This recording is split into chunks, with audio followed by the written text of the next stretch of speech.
¿Cuál es el porqué de la educación?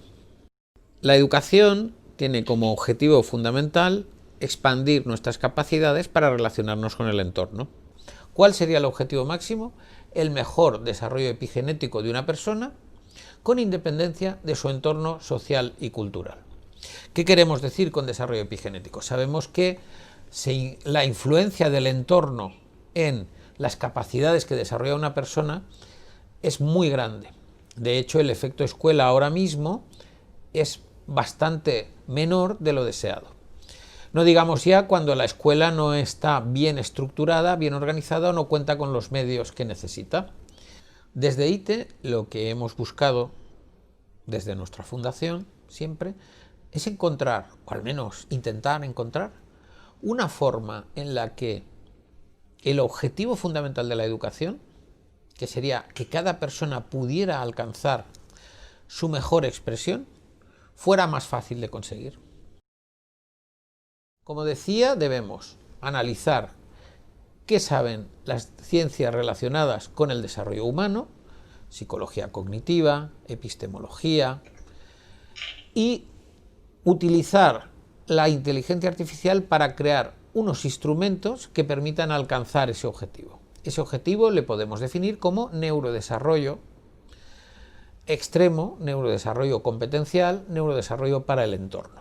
¿Cuál es el primer paso para conseguir alcanzar estas herramientas que ayuden a los sistemas educativos y a los entornos educativos? El primer paso es crear un marco de referencias, un marco común de referencias que haya integrado los conocimientos de las ciencias que hemos mencionado antes y que nos indique los hitos y los momentos en el neurodesarrollo de esas personas. Esos hitos y esos momentos deberemos analizarlos y nuestro sistema de inteligencia artificial deberá ser capaz de saber en qué estado están y actuar ante ello. Todo esto lo habremos hecho evidentemente partiendo de una evidencia científica y de unos procesos de validación de esa tecnología que deben ser anteriores a su implantación masiva. ¿A qué nos referimos? Nos referimos a las funciones cognitivas específicas de, en este caso, las matemáticas, como son la numeración, la creación de un buen almacén de hechos aritméticos, las operaciones lógicas.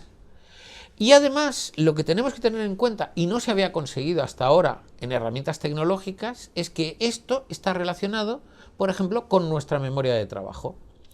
El sistema de inteligencia artificial tendrá siempre que estar analizando cómo se está desarrollando esa función cognitiva específica y relacionarla con la memoria, la atención, la percepción del estudiante para que se produzcan de forma unívoca. ¿Y cómo conseguimos de esa evidencia científica construir todo esto? Pues en primer lugar tendremos que construir una tecnología basado en esa evidencia científica, basado en ese marco de neurodesarrollo. ¿Por qué la tecnología? Porque es la forma en la que el ser humano ha conseguido llevar los avances a todo el mundo. A esta tecnología le podemos llamar instrumento educativo profesional. ¿Qué características debe tener un instrumento educativo profesional? Debe tener 5 características. La primera, como decíamos, tiene que estar basado en evidencia científica, modelos neuropsicológicos, modelos cognitivos que han sido construidos en el corpus de la ciencia. Segundo, esa tecnología tiene que haber sido validada, hay que haber analizado correctamente si esa tecnología respondía correctamente a esos modelos y cuando se la pone en funcionamiento, mediante estudios de caso, estudios estadísticos, análisis de distintos tipos, vemos que sí responde y sí funciona correctamente. Aprendizaje adaptativo en 3 niveles. Con aprendizaje adaptativo queremos decir que trabajará en función de los procesos del estudiante y trabajará esos procesos hasta que el estudiante los haya conseguido. La metacognición, es decir, tenemos que hacer que el estudiante entienda lo que está sucediendo. Tenemos que él sea capaz de estructurar y organizar su aprendizaje porque lo entiende que está sucediendo. Otra característica fundamental será la capacidad de análisis de aprendizaje. El análisis de aprendizaje permitirá a los docentes, a las familias, a las autoridades, entender cómo está funcionando el neurodesarrollo de ese estudiante. Como subcategoría, el análisis de aprendizaje también nos dará una evaluación en función de la legislación y del entorno en que nos encontremos. Pero lo importante será, primero tenemos un buen neurodesarrollo y luego vamos trabajando. Si estuviéramos en Europa, lo analizaría desde el punto de vista de las competencias. Si estamos en otros entornos, puede que haya otras fórmulas de evaluación. Esa ha sido la función de ITE, transformar conocimientos científicos en tecnologías, y esas tecnologías que sean lo más eficientes posible y que se adapten a todos los entornos.